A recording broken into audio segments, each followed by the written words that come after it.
ஆண்டின் பொதுக்காலம் 3ஆம் ஞாயிறு. பவுலடியாரின் மனமாற்ற விழா. பவுலடியாரின் மனமாற்றம் தமஸ்கு சாலையில் நிகழ்ந்தது. இவருடைய மனமாற்றத்தை தமஸ்கு சாலை அனுபவம் என்றும் அழைப்பார்கள். ஒரு மனிதனுக்கு அனுபவமே ஆசானாகிறது. எல்லா அனுபவங்களும் ஒரு மனிதனை செதுக்குகிறது என்றாலும் சில அனுபவங்கள் வாழ்க்கை நோக்கத்தையும் திட்டத்தையும் மாற்றியமைக்கின்ற ஒன்றாக மாறுகிறது. பவுலடியாருக்கு ஏற்பட்ட தமஸ்கு சாலை மனமாற்ற அனுபவமும் அப்படித்தான். தமஸ்கு சாலை மனமாற்ற அனுபவம் பவுலடியாருக்கு ஏற்பட்ட அறிவின் மாற்றமல்ல. பவுலடியாருக்கு அது இதயத்தில் எழுந்த உடைப்பு மாற்றம், இதய கிழிப்பு மாற்றம், வாழ்க்கையில் திருப்புமுனையை ஏற்படுத்திய தலைகீழ் மாற்றம். 3 அனுபவங்கள் அங்கே கிடைக்கின்றன.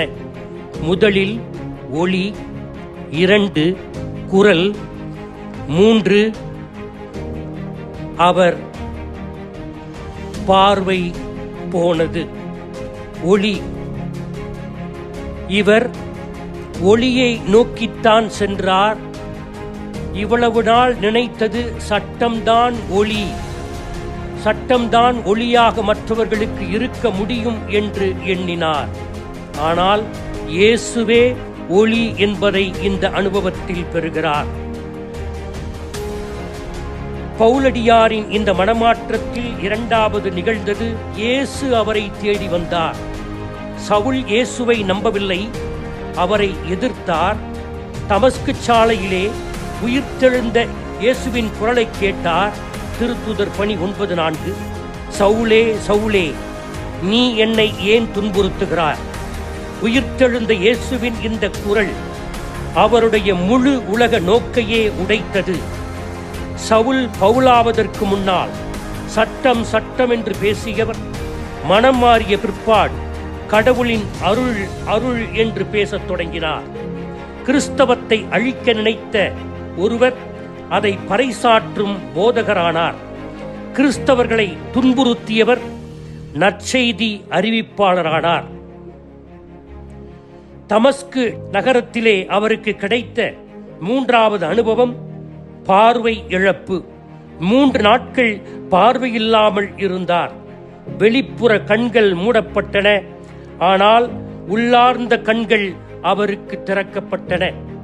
நான் போகின்ற வழி சரி, நான் தான் சரி என்ற உள்ளார்ந்த எண்ணம் அங்கே முறிந்தது. அகந்தை அழிந்தது. வாழ்வது நான் அல்ல, என்னில் வாழ்வது கிறிஸ்துவே என்ற ஞானம் பிறந்தது. சட்டம் அவருக்கு வெறுமையை தந்தது. கிறிஸ்துவின் அருளே அவரில் ஜெயித்தது. நான் என்ற மையம் மறைந்து கிறிஸ்துவே பவுலடியாரின் மையமானார். பழைய பார்வை அழிந்து புதிய பார்வையை பவுலடியார் பெற்றார். சட்டத்தை தூக்கி பிடித்தவர் அருளை அறிவிப்பவரானார். துன்புறுத்தியவர் கிறிஸ்துவின் தூதரானார். இந்த மனமாற்றத்திலிருந்து அவர் ஒருபோதும் பின்வாங்கியதில்லை. அதனால்தான் இந்த மனமாற்றத்தை 4 தடவை விவிலியம் நமக்கு விவரிக்கிறது.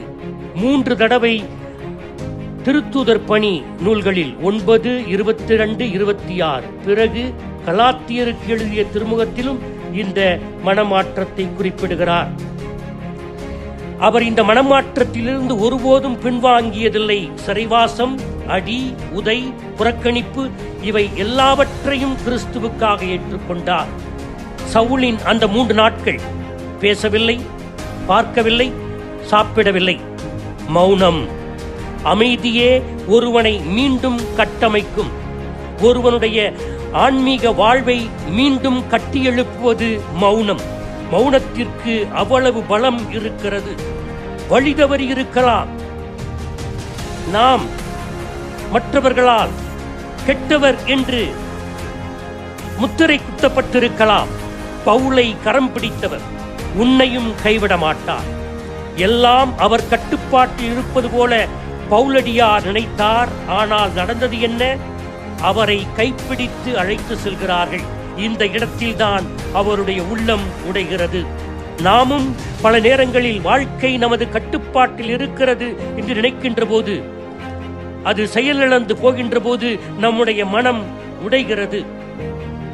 தீமோத்தேயுவுக்கு எழுதிய திருமுகத்தில் எல்லாரிலும் முதன்மையான பாவி நான் என்று பவுலடியார் குறிப்பிடுகிறார். இயேசுவின் அருளால் நான் மீட்டெடுக்கப்பட்டேன். அதே போல நமக்கு வரும் உடைவிடும் அனுபவத்தை நாம் ஏற்றுக்கொள்வோம். புதிய பார்வையை பெறுவோம்.